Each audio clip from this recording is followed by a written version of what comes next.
Y'all, Diddy's life could be clinging to life by a thread after making it through a vicious stabbing incident in lockup. But let's be real, some stans are totally skeptical of the report. Was Diddy actually ambushed, or was this a setup to sway the judge into moving him to a nicer facility? Whichever way it went down, the spill is piping hot. So let's get down. And Diddy claimed that somebody held a knife to his throat. He woke up and this guy basically had him and he had the knife, and Diddy was at this person's mercy. Now, all right. So here's the scoop from Diddy's camp, courtesy of his longtime pal, producer Charlucci Finney. Diddy supposedly had a brush with death inside Brooklyn's Metropolitan Detention Center. Finney told the Daily Mail that Diddy awoke to another convict pressing a shank against his throat. Still, he didn't clarify what set off the confrontation. He woke up with a knife to his throat, Finney shared. I don't know if he overpowered the guy or correctional officers stepped in. I just know it went down. Finney added that he suspects the assault may have been a message, and if something like this goes down again, it could really be a wrap for Diddy.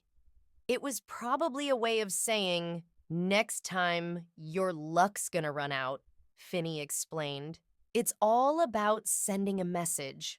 But here's where things start feeling a little shady. This supposed shank attack reportedly took place just weeks after the judge shot down Diddy's bid to be moved to a more resort-style prison. On October 6th, one of Diddy's attorneys, Tenny Garagos, submitted a formal request asking the court to transfer Diddy to Federal Correctional Institution Fort Dix, a low-security... Is now requesting that the former or current rap mogul be placed at Fort Dix in New Jersey as a place to serve his prison sentence because of its treatment program. His lawyers, in a letter to a judge, said that they want to address his abuse issues. Yes. Judge Aaron Subramanian shut it down only days later, ruling that Diddy should serve his time as near as possible to the New York metropolitan area. So how suspicious is it that this so-called knife attack happened right after the judge refused to move him? The timing is beyond sketch, and plenty of fans are straight up calling nonsense on the stabbing story. Some are even guessing this could be a tactical move by Diddy to angle for a Trump pardon. One fan tweeted, "I'm calling nonsense. If someone in prison wants you hurt, you're hurt. No one's sneaking up while you're asleep with a blade to your neck and risking you waking up." Another chimed in, "If he really got attacked with a knife at his throat, he'd be dead. This is just a scheme to snag that pardon. Forget that. He needs to rot right there." But hold up, let's talk facts. What are the actual chances Trump pardons Diddy? We know Diddy and Trump have history, and Trump's even shouted Diddy out in the past, saying they used to be good friends. Working for Diddy for 6 years trained me to have to be perfect. Working for Diddy? Absolutely. I love Diddy. You know, he's a good friend of mine. He's a good guy. Is he a good guy? I don't want to answer that question. Oh, well, I think he's a good guy. I'm going to stick up for him. But here's how Diddy might have sabotaged himself. Back in 2016, Diddy went all in endorsing Hillary Clinton and even threw shade at Trump in an interview, saying that white men like Trump need to be banished. White men like Trump need to be banished. That way of thinking is real dangerous. This man literally threatened the lives of us and our families. The number one priority is to get Trump out of office. The tribe of people that have the responsibility and really should be scared to death of this man is white people.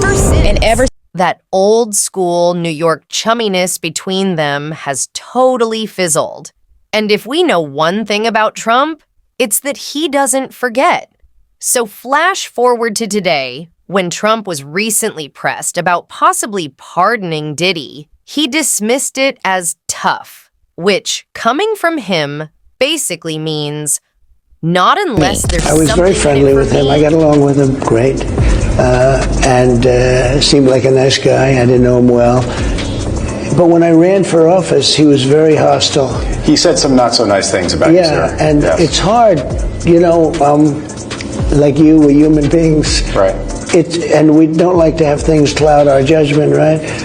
But when you knew someone and you were fine, and then you run for office and he made some terrible statements. So I don't know, it's more difficult. It makes it more, I'm being honest, it makes it more difficult to do. But more likely a no for Combs. So coming back to this supposed jailhouse attack, what's real and what's just another narrative spun by Diddy's publicity machine? Was he truly targeted behind bars? Or was this a slick maneuver to gain sympathy from the courts and maybe even catch Trump's eye for that pardon? Whatever the case, Diddy's not winning over the public, and most folks are saying he should rightfully stay put right there. Thanks for watching. Kindly subscribe for more tea.